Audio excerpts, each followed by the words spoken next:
Lifts or elevators have just been added into Satisfactory Update 1.1. They're an incredible addition into the game, and they're super easy to master. Regardless if you're a beginner or a Satisfactory veteran, this tutorial should help you out. Welcome to our Satisfactory 1.1 tutorial mini-series. Just like the tutorial that I made the other day about the priority merger, and yes, my character's dead, it's very important to actually understand the basics of the lift before we actually place it in. However, unlike the priority merger, you can't actually unlock the elevators in the MAM. In fact, you can't even unlock it in the hub either. It has to be done right here in the awesome shop. And again, all you have to do is scroll over to the architecture sector, scroll down over there, then there you go. You can buy the personal elevator and the elevator floor stop. Though if you are struggling with coupons, I recommend watching the tutorial on screen. It's super easy to do and gives you a bunch of coupons. Okay, brilliant. We've just bought the elevators, but how exactly do you access them? Well, make sure to go over to your transport tab, then scroll down to where it says elevators. You should have the personal elevator and the elevator floor stop. All you then have to do is, of course, select the personal elevator itself.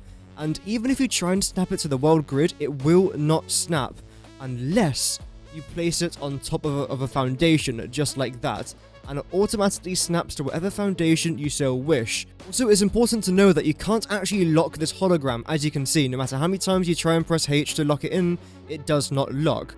But a pretty good thing about it, though, of course you can rotate it, as you can expect, is that you can place it on top of a foundation, as well as on the side of a foundation, and underneath a foundation as well. However, this is not Charlie and the Chocolate Factory, so unfortunately you can't zoop an elevator out horizontally, only vertically up or vertically down. Regardless though, as you can probably tell right now, it snaps onto 1 meter elevations. So this is the lowest you can essentially go, and then every meter, 6 meters, 7, 8, 9, 10, it snaps as high as you can really go. Which in this case is 196 meters, but of course you could also just add another elevator right next to it to then continue to go up even further. Why exactly will this be useful? Well, the better question to ask is why wouldn't it? Let's say you've just built a factory like this and it looks okay, wow, fantastic, but you don't actually have a way to get up. Of course, you could run all the way around the mountain, but I can't be asked. And that is where the personal elevator comes into play. Again, make sure the door is facing towards you, or whichever direction, of course, you want the door to face. To rotate, you can use the middle mouse button or the scroll wheel. Then zoop it all the way up as high as you want to go. Luckily, I'm using a creative world for today's tutorial video, so I can just fly up just like that. And just like so. Of course, you can also rotate the door to face whichever direction you want. It doesn't just have to face one direction, which is absolutely fantastic.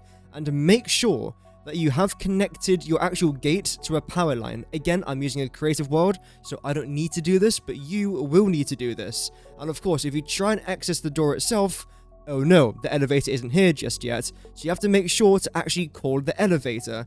And eventually, it will start to come up, which is fantastic. And this is actually the name of the floor that you're currently on, but of course you can always change this as well, and look at that for a view. Bear in mind, you saw how easy it was for me to place that down.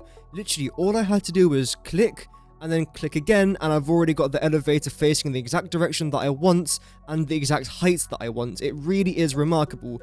And of course you can paint it if you so wish. So a very quick thing to note, this door down here actually is painted differently to everything else. So let's say again you were to paint this blue, this won't be painted blue. So there you go, you have to paint that individually, but that's not really a big drama. And again, to call the elevator back down, just press on that, and eventually we should actually see the elevator itself coming down like that. Look at that. That is absolutely beautiful. But let's say I don't want this floor to be called 0 meters.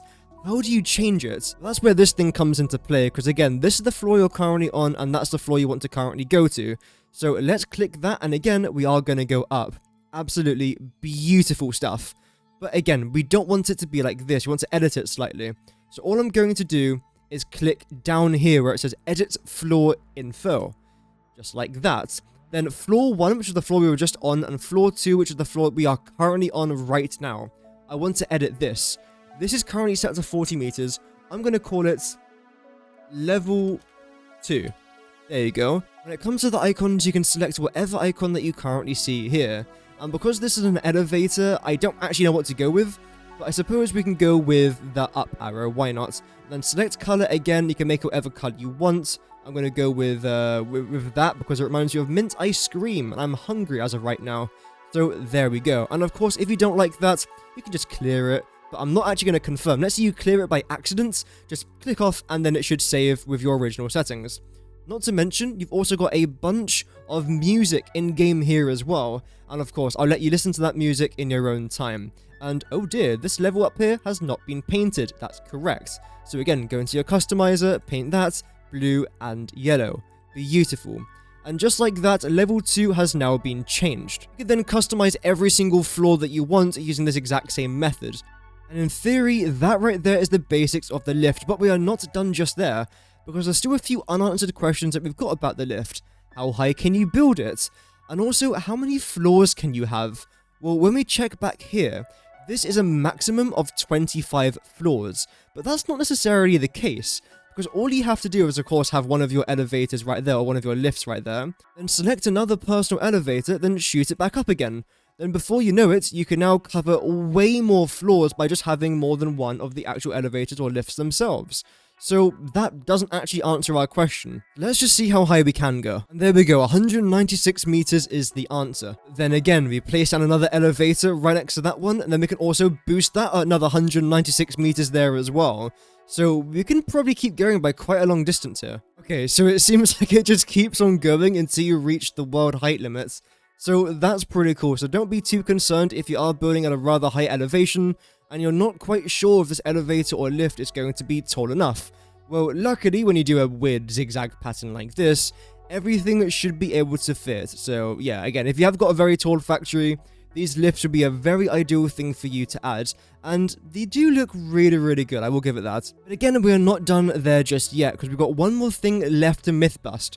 Let's say, for example, you've got one floor down there and one floor up there. However, you've just started a new part of the factory, but you haven't got an elevator door right there, and you don't want to lose all the work you've currently done on this elevator and naming all the levels. Well, don't be too concerned. All you have to do is select this, the elevator floor stop, then place it in wherever you want it to go. And in theory, you can just place absolutely dozens of these everywhere. And then now when we actually get inside the lift itself, you can see all these new levels have now been added. So now when we go to stop number 37, this is our second to last stop on top of here. Brilliant, just like that. Then 42 is on top of there, just like that. 47, the door closes, you then go one further. It is absolutely perfect. And that is how you master lifts in Satisfactory 1.1. Thank you very much for watching, subscribe if you guys found this video helpful, and goodbye.